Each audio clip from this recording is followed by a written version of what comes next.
We're playing a 2-player game with the Undaunted system. That's right, we're playing Line of Fire, Burnt Moon.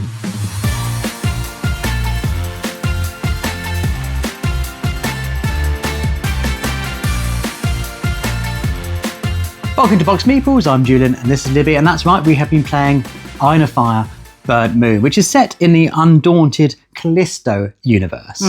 Yes, Callisto's a game that we picked up at Essen, and thanks very much to the guys at Osprey Games who sent us Burnt Moon earlier this year to check out because we liked that so much. In fact, you liked it a lot. Yeah. So Undaunted Calisto 2200 was in my top 10 games of 2024. That's how much I enjoyed it. So I was very keen to see how that would translate into a 2-player lane battle. Yeah, and we've played Battle of Britain and some of the other Undaunted games and really liked that card play system.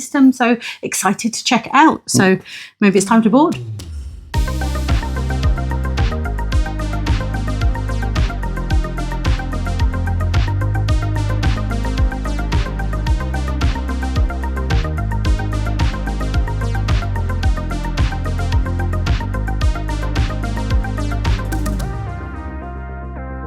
So there's some elements of this card play that really does pull almost exactly through from Undaunted here.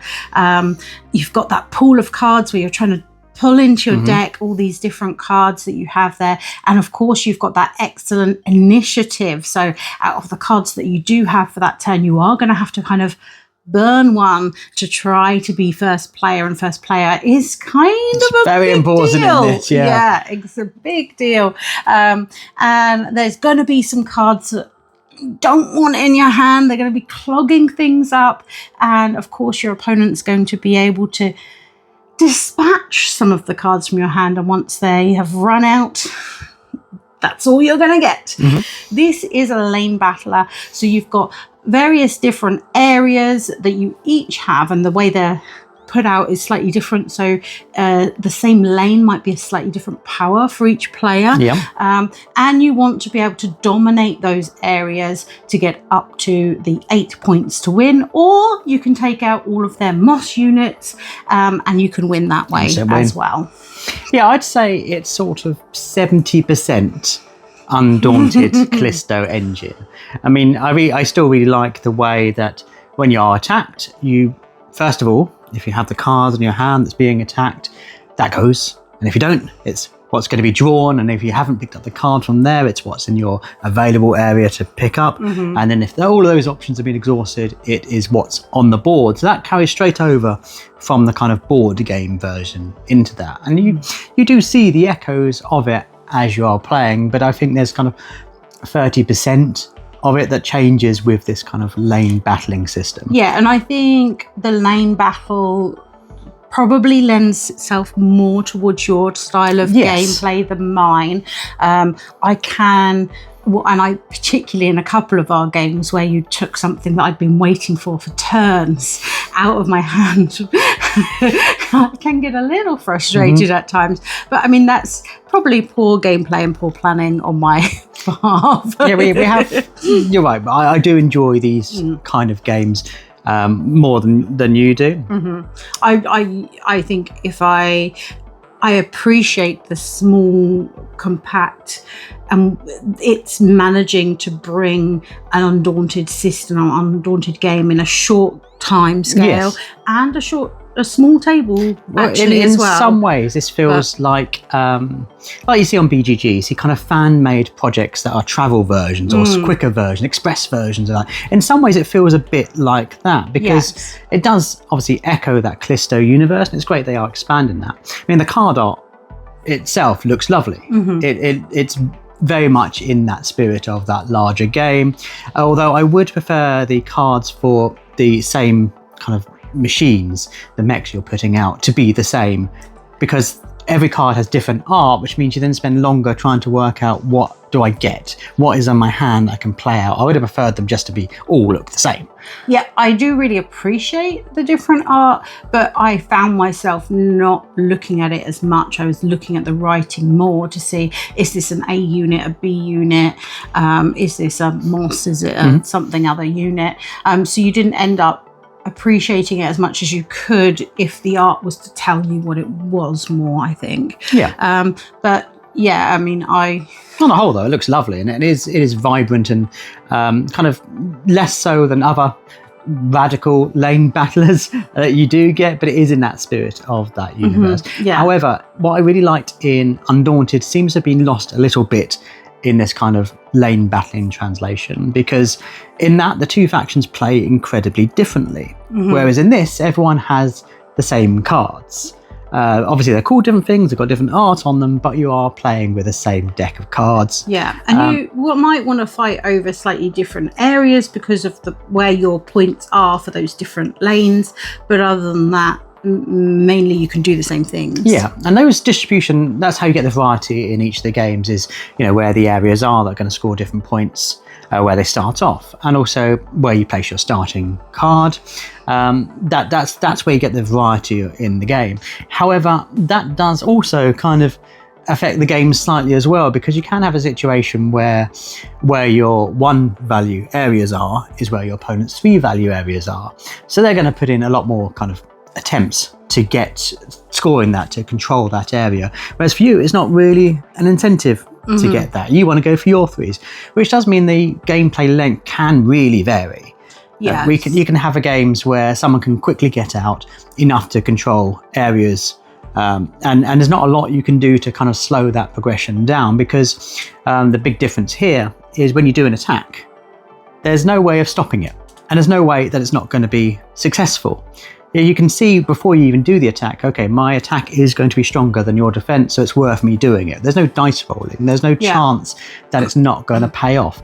And in considering that in Undaunted Calisto, there was a lot to do with terrain and having advantage of height and all of that new mechanics in there, it's a shame that that's now gone. Yeah, although the same being said, you have to succeed or nothing happens, so therefore you can end up having cards in your hand as the attacker that you can't really use effectively, because they don't have enough power yet in order to be able to attack. So it kind of works as a guaranteed attack, but also sometimes you just can't do anything with it. Sometimes you do have cards in your hand that are just, well, I may as well deploy this.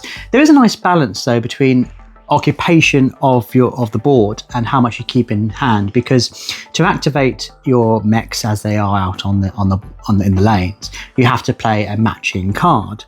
So yes, you can get area control of the different lanes by playing out multiple cards, but you can't actually control it to get the points unless you have one more remaining in your card to activate the control. And I do quite like that, this need to distribute your troops but have enough in reserve, and also creating options so you control the draw, in that if this card comes up, great, I'll do that plan.